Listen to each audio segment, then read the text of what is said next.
भारत माता की, भारत माता की, भारत माता की, भारत माता की। आज सर्वप्रथम छत्रपती शिवाजी महाराजांना मी वंदन करतो। भारतरत्न डॉक्टर बाबासाहेब आंबेडकर यांना अभिवादन करतो। श्री राम भगवंताला वंदन करतो, नमन करतो।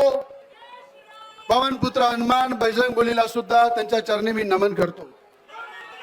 या ठिकाणी सर्वप्रथम देशाचे पंतप्रधान, आपल्या सगळ्यांचे लाडके, प्रत्येक गोरगरिबांच्या हृदयामध्ये वास करणारे त्यांच्या चरणी सुद्धा मी नमन करतो, त्यांना वंदन करतो।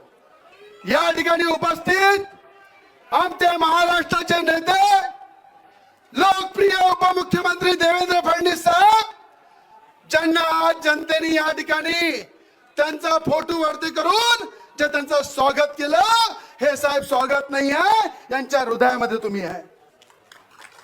आणि या ठिकाणी मी तमाम अमरावती जनतेच्या वतीनं त्यांना मनापासून त्यांचं स्वागत करतो आणि अभिनंदन करतो की या ठिकाणी मोदीजींनी आणि देवेंद्र फडणवीस साहेबांनी नवनीत राणाला संधी दिली, त्याबद्दल अमरावतीकरांच्या वतीने त्यांचा आभार व्यक्त करतो। या ठिकाणी उपस्थित महाराष्ट्राचे लाडके, वन पूर्ण महाराष्ट्रामध्ये फिरणारे, या महाराष्ट्राच्या कानाकोपऱ्यामध्ये भाजपचा प्रचार करणारे, मोदीजींच्या योजना पोहोचवणारे लाडके प्रदेश अध्यक्ष चंद्रशेखरजी बावनकुळे यांचं सुद्धा मी स्वागत करतो। या ठिकाणी उपस्थित आदरणीय बोंडे साहेब आहे, आदरणीय आमचे कवाळे साहेब आहे, सचिन भाऊ आहे, आमचे तळस साहेब आहे, आदरणीय आमचे शहर अध्यक्ष प्रवीण भाऊ पोटे या ठिकाणी उपस्थित आहे, जगदीश भाऊ गुप्ता आहे, आमचे प्रताप दादा अडसळ आहे, अनेक या ठिकाणी आमचे देशमुख साहेब आहे, माजी आमदार या ठिकाणी अनेक या ठिकाणी उपस्थित, सगळ्यांचे नाव मी घेणार नाही, पण सगळ्यांच्या चरणी मी नमन करतो, सगळ्यांचा आशीर्वाद घेतो। या ठिकाणी मी जास्त काही बोलणार नाही, पण भाऊ, ज्यांचा विषय आज इथे कवाळे साहेबांनी काढला, ज्यांनी मला भाऊनी सांगितलं, जेव्हा एखादं लग्न असते तर नवरीच्या परिवाराने शांत राहिलं पाहिजे, सगळ्यांचं स्वागत केलं पाहिजे, सन्मान केला पाहिजे आणि सगळ्यांसोबत नम्र राहिलो पाहिजे। पण या ठिकाणी लक्षात ठेवा, रवी राणा कधी कधी 24 घंटे झुकला राहते। गोरगरिबांसमोर, आमच्या बहिणींसमोर, आमच्या युवकांसमोर आणि बुजुर्गांसोबत आणि बेलघाटच्या आदिवासी कुटुंबांसोबत सुद्धा रवी राणा झुकला राहते, झुकत राहील। पण या ठिकाणी आपल्याला एवढंच सांगतो की यावेळेस खासदार नवनीत राणा या जिल्ह्यामध्ये पुन्हा फॉर्म भरणार आहे आणि हा फॉर्म नाही भाऊ, हे विजय रॅली आहे। या विजय रॅलीचं स्वागत कोणा कापरामध्ये हे फक्त ट्रेलर आहे, 10% लोकच फक्त आलेले आहे, कारण फॉर्म भरायचा होता, म्हटलं 10% लोकांनाच विनंती केली या। पण जेव्हा या ठिकाणी अनेक सभा होईल, अमरावतीमध्ये पाय ठेवायला जागा राहणार नाही, हे गोरगरीब, सर्वसामान्य, सर्व जाती धर्माचे लोक या ठिकाणी कमळाला डोक्यावर घेऊन खऱ्या अर्थाने त्याचा विजय करेल आणि मोदीजींचे हात मजबूत करेल। मजबूत कराल ना, तिकडे दूर पक्का ना, आपकी बार, आपकी बार।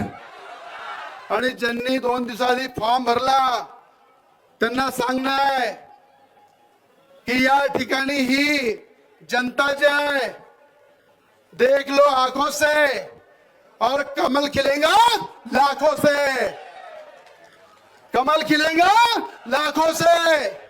आणि या ठिकाणी सगळे म्हणतात रवी राणा भाजप सोबत काऊन आहे? अरे मला सांगा, या देशामध्ये जर आपण जन्मलो, ज्या देशाच्या पंतप्रधानांनी या देशाला कुटुंब समजलाय, ज्या देशाच्या पंतप्रधानांनी अहोरात्र जीवन या देशासाठी दिलेलं आहे, जर त्या देशाच्या पंतप्रधानासाठी जर मी सोबत नाही राहिलो तर या देशामध्ये राहून माझा उपयोग नाही. अरे रवी राणाच्या रक्तामध्ये गोरगरिबांची सेवा करणं, गोरगरिबांच्या न्यायासाठी लढणं, गोरगरिबांच्या हक्कासाठी कुठल्याही स्तरावर जाऊन त्यांना न्याय देणं या रवी राणाच्या रक्तामध्ये आहे. एक आमचा मित्र म्हणे, कवळे साहेब बोलले आमचा मित्र आहे, खूप चांगला मित्र आहे. तो मैत्रीपूर्ण सरकार असल्यानंतर सरकारचा पूर्ण उपयोग घेते, देवेंद्र भाऊंचा पूर्ण उपयोग घेते, एकनाथजी शिंदेचा पूर्ण उपयोग घेते. आणि तो मित्र म्हणते रवी राणाचा बाप काढते, नवनीत राणाचा बाप काढते. अरे मोदी सरकारवर बोलते. मी त्या मित्राला सांगतो रवी राणाचा बाप हमाल होता, हमाली काम करत होता. माझ्या बापाचं नाव आहे हमाल.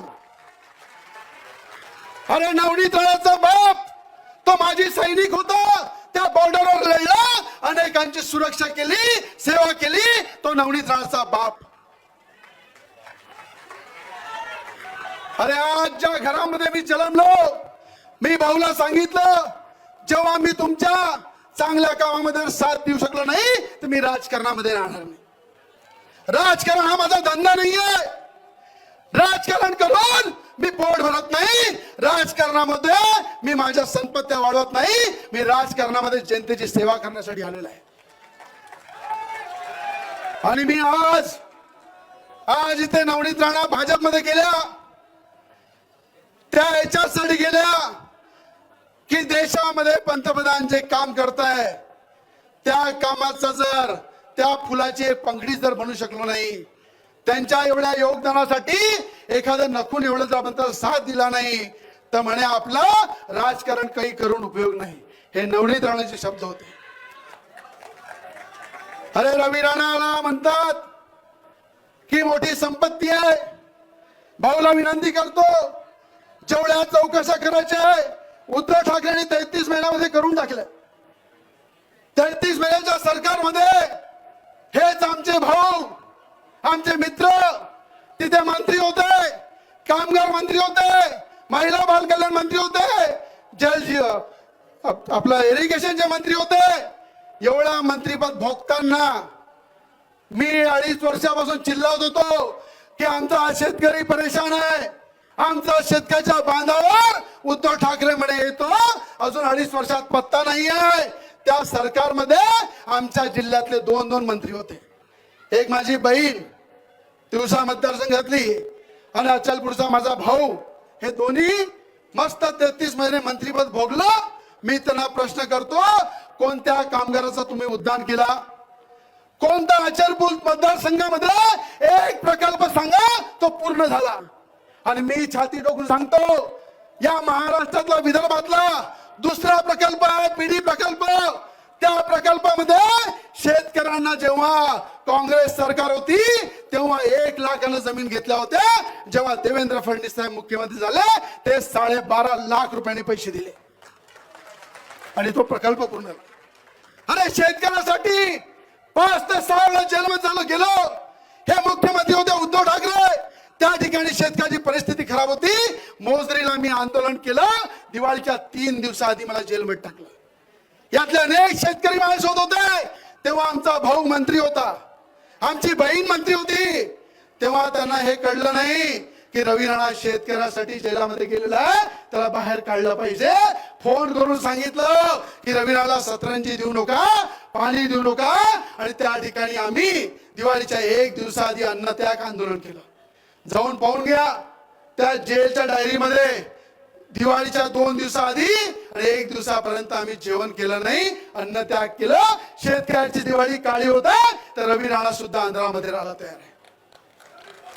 आणि त्या ठिकाणी ते बोलले नाही, त्या ठिकाणी त्यांनी एक शब्द काढला नाही. अरे या ठिकाणी मेलघाट मध्ये आम्ही होळी करायला जातो.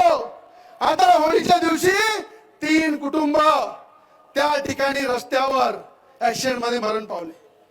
या ठिकाणी तुम्ही पाहिलं, या ठिकाणी त्या ठिकाणी दादरामध्ये जे कुटुंबाचा मृत्यू झाला त्यांच्या त्या ठिकाणी पूर्ण परिवार खतम झाला. फक्त त्या ठिकाणी 2 मुली होत्या, लहान लहान, त्यांचा करणारा कोणी नव्हतं. तिथले मयत मध्ये सुद्धा मी केली. तिथले त्याचा जो काही त्यांचा त्या महिलेचा पूर्ण जो 10 दिवसाचा खर्च तो केला. आणि त्या दोन्ही मुलींना आम्ही दत्तक घेतलं की त्या मुलीचं कुटुंबाचं पुन्हा पालन पोषण करू. या ठिकाणी त्या तरुण मेलघाट मध्ये त्याच दिवशी 2 लहान मुलं आणि त्यांचं कुटुंब रस्त्यामध्ये खतम झालं. त्या कुटुंबामध्ये भाऊ भक्त 85 वर्षाचे आई वडील होते. ते कुटुंब झोपडीमध्ये राहत होतं. त्यांना कोणी मागे पुढे नव्हतं. त्या कुटुंबाचं घर नवनीत राणाने स्वतःच्या पगारातून बांधून देण्याचं काम सुरू केलं आणि त्या कुटुंबाची पालन पोषणची जबाबदारी घेतली. या ठिकाणी मेलघाट मध्ये पर्वताच्या पायथ्याशी मागे माझी सैनिक बॉर्डर मरण पावला. त्या ठिकाणी नवनीताच्या पगारामधून त्यांना घर बांधून दिलं. घर बांधण्यासाठी पैसे दिले. या ठिकाणी मातंग समाजाचा कार्यकर्ता जो खऱ्या अर्थाने भीक मागून त्या ठिकाणी आपलं पोट भरत होता, मागच्या दहीहंडीला देवेंद्र फडणवीस साहेबांच्या हातून त्याला चाबी दिली. तो राहायला गेला आपल्याकडे. असे अनेक कुटुंब जे आमच्या ताई आहे त्यांच्या मोजरीमध्ये सुद्धा नवनीत राणाचे हात पकडून एक म्हातारी बाई घरी घेऊन गेली. तिला झोपायला जागा नव्हती. ते घर नवनीत राणाने बनवून दिलं. अरे ही संपत्ती माझी आहे. या गरिबांचे घर माझे आहे. तुमच्या 33 महिन्याच्या सरकारने माझ्या नखूंपासून तर केसापर्यंत पूर्ण चौकशा लावल्या होत्या. तुम्ही तेव्हा माझं काही बिघडू शकले नाही. आता इथं खोटं बोलता पण रेटून बोलता. हे सगळ्या जनतेला करते. एकच नारा आहे त्यांचा भाऊचा आमच्या की नवनीत राणाला पाळायचा आहे. अरे नवनीत राणाला पाळायचा आहे तर निवडून कोणाला आणायचं आहे? फक्त नवनीत राणाला पाळायचं आहे. अरे काँग्रेसची बी टीम झालेली आहे आणि पूर्ण महाराष्ट्रामध्ये कवाळे साहेब जो आमचा भाऊ आहे तो तोडीबाज म्हणून ओळखल्या जाते. त्याला सेटलमेंट कमिशनरचे एखादं पद असेल तर द्या लागते. जिथं कुठं पैशाचा मामला आला तर मदत पडते आणि त्याचं सेटलमेंट करते. आणि मला सांगते अरे आज अचलपूर मतदारसंघामध्ये त्या ठिकाणी आरोग्य केंद्रामधल्या टीनाला मोठमोठे क्षेत्र आहे. डॉक्टर नसते, औषधी नसते, शाळा तिथे त्या ठिकाणी मुलांना शिकण्यासाठी नाहीये. अरे आपला अचलपूर मतदारसंघ सोडून हा माणूस मराठवाडा पश्चिम महाराष्ट्रामध्ये दिवा लावते. आपल्या ठिकाणी अंधार आहे आणि उजेड दुसऱ्याला देत आहे. अरे आपलं पहिले घर जप करा, स्वतःच ठेवायचं झाकून आणि दुसऱ्याचं पाचं वाकून. या स्वभावाचा माणूस हा त्या ठिकाणी खऱ्या अर्थानं खोटा बोलते. मला एवढं सांगायचं आहे की संविधानाच्या नावावर खूप राजकारण होते. पण मला माहित आहे आंबेडकरी जनता ज्या डॉक्टर बाबासाहेब आंबेडकरांना मी गुरु मानतो. मला असं वाटतं या बंडेरा मतदारसंघामध्ये जेवढे विहार, जेवढे बाबासाहेब आंबेडकरांचे सौंदर्यीकरण या महाराष्ट्रामध्ये कोणी केले नसेल ते आम्ही केले. आणि मला गर्व आहे मी ज्यांच्या सोबत आहे असे आमचे देवेंद्र फडणवीस साहेब यांनी भीम टेकडीसाठी 15 कोटी रुपये दिले आणि ते काम पूर्ण झालं. भीम टेकडीसाठी ज्या ठिकाणी विहार आहे, बाबासाहेब आंबेडकरांचा पुतळा आहे, त्याच्या सौंदर्यीकरणासाठी या संपूर्ण जिल्ह्यामध्ये आमच्या सरकारने पैसे दिले आणि त्यामध्ये अव्वल नंबर आमच्या उपमुख्यमंत्र्यांनी पैसे दिले. या ठिकाणी मला एवढंच सांगायचं आहे 1952 मध्ये जेव्हा बाबासाहेब आंबेडकर मुंबईवरून लढले तेव्हा पाळण्याचं काम कोणी केलं तर काँग्रेसने केलं. त्याचप्रमाणे या ठिकाणी भारतरत्न डॉक्टर बाबासाहेब आंबेडकरला कोणी दिला जेव्हा या ठिकाणी व्ही.पी. सिंगची सरकार होती, भाजपचा पाठिंबा होता, त्या ठिकाणी भाजपने भारतरत्न देण्याचं काम बाबासाहेबांना केलं. आज मला आठवते भाऊ जेव्हा मुख्यमंत्री होते कवाळे साहेब तेव्हा लंडनचा बंगला जो खऱ्या अर्थानं काँग्रेसने किती वेळा खोटे बोलले, किती वेळा भाषण दिले, पण तो लंडनचा बंगला विकत घेण्याचं काम महाराष्ट्र सरकारने देवेंद्र फडणवीस साहेबांनी केलं. या ठिकाणी हिंदू मिल, अरे हिंदू मिलचं राष्ट्रीय स्मारक त्या ठिकाणी बनवण्याचं काम आणि सर्वात उंच हा बाबासाहेबांचा पुतळा बसवण्याचं काम हा आराखडा जर मंजुरात दिली असेल तर मुख्यमंत्री असताना देवेंद्र फडणवीस साहेबांनी दिली. आणि कोण म्हणतंय संविधान बदलतंय? अरे ज्यांनी याच्यावर राजकारण सुरू केलंय मी त्यांना ठोक बजावून सांगतो, आमची बुद्धी जनता, बाबासाहेबांना मानणारी जनता हे मोठ्या प्रमाणामध्ये या कमळाला मतदान करेल, नवनीत राणाला आशीर्वाद देईल. कारण की देशाच्या पंतप्रधानांनी या गोरगरिबांना घरकुल दिलेले आहे. देशाच्या पंतप्रधानांनी या ठिकाणी सगळ्यांना न्याय दिलेला आहे. एक अजून मी भाऊबद्दल सांगेल की मी त्यांच्यासोबत काऊन आहे. अरे या ठिकाणी जेव्हा या ठिकाणी महाराष्ट्रामध्ये गोरगरिबांचे PR कार्ड साठी गोरगरिबांना रेडी रेकनर प्रमाणे पैसे भरावे लागत होते, तेव्हा आमच्या मुख्यमंत्री असताना देवेंद्र फडणवीस साहेबांनी मीटिंग लावली आणि त्या ठिकाणी जेवढे गोरगरिबांचे रेडी रेकनरचे पैसे ते माफ केले. फक्त 500-1000 रुपयामध्ये PR कार्ड भेटते.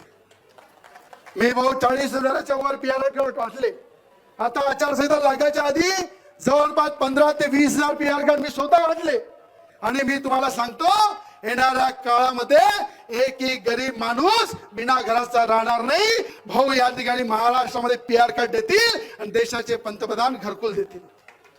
मला अजून एक अभिनंदन करायचं आहे की या ठिकाणी OBC साठी पहिल्यांदा या देशामध्ये OBC साठी जर कोणी घरकुल मंजूर केले असेल तर 13,000 घरकुल देशाच्या पंतप्रधानांनी अमरावती जिल्ह्यासाठी दिले. सगळ्या क्षेत्राचा विकास झाला पाहिजे. सगळ्यांच्या या ठिकाणी आमच्या भावाच्या खूप प्रॉपर्टी आहे, पण मी गिनणार नाही. त्याला माझं सांगणं आहे की तू माझा मोठा भाऊ आहे, 20 वर्षापासून इथे राजकारण करत आहे. बेटा राजकारण जास्त करू नको, इथे रवी राणा सुद्धा आहे. आणि रवी राणा हा मोठ्या लोकांसमोर, गोरगरिबांसमोर, शेतकऱ्यांसमोर अहोरात्र झुकत राहते, अहोरात्र सेवा करत राहते. अहोरात्र लोकांच्या बिमारी असो, शिक्षण असो, वा लग्न असो, कुठलाही प्रसंग असो, रवी राणा रक्ताचं पाणी करते आणि त्या ठिकाणी लोकांना मदत करते. नवनीत राणांनी या 5 वर्षामध्ये ज्या पद्धतीने जनसंपर्क ठेवला, लोकांसाठी या अमरावती जिल्ह्याचा आवाज बनून त्यांनी या पार्लमेंटमध्ये या जिल्ह्याचे प्रश्न सोडवले. मला एक तरी सांगा, या 40 वर्षामध्ये कोणी खासदार झाला असेल त्यांनी एक शब्द त्या ठिकाणी बोलला? अरे एक प्रश्न तिथे मांडला आणि मोदीजींनी त्या प्रश्नाला न्याय दिला. म्हणून नवनीत राणा मोदीजींसोबत आहे. मला अजूनही आठवते भाऊ, जेव्हा मोदीजींच्या आई वारल्या तेव्हा मी पाहिलं या महाराष्ट्र देशाचा पंतप्रधान जेव्हा आई वारल्यानंतर त्या आईचं कर्तव्य निभावलं गेला आणि 2 वाजता नंतर पुन्हा देशाच्या कर्तव्यासाठी लागला, असा पंतप्रधान मी जन्मलो तेव्हा पाहिला. हा तुम्ही पाहिलाय नवनीत राणा जर या 2200 गावामध्ये 4-4, 5-5 वेळा जाऊन आलेले आहे. पहिले खासदार 200 गावामध्ये सुद्धा जात नव्हते. आणि या ठिकाणी मी एवढं सांगेल, हात जोडून विनंती करेल की ताकद आहे माझी, ही भारतीय जनता पार्टी, राष्ट्रवादी, RPI, शिवसेना, युवा स्वाभिमान पार्टी, आमचे सगळे जे 11 पक्ष आहे, ही कमळाला खऱ्या अर्थानं 3 लाखापेक्षा जास्त मतांनी निवडून देईन, हा माझा विश्वास आहे. हे सगळे आमचे मायबाप आहेत. सगळ्यांचा आशीर्वाद घेतो. काही राहिलेले विषय नंतर घेऊ आणि सगळ्यांना या ठिकाणी साष्टांग नमस्कार करतो. आणि या ठिकाणी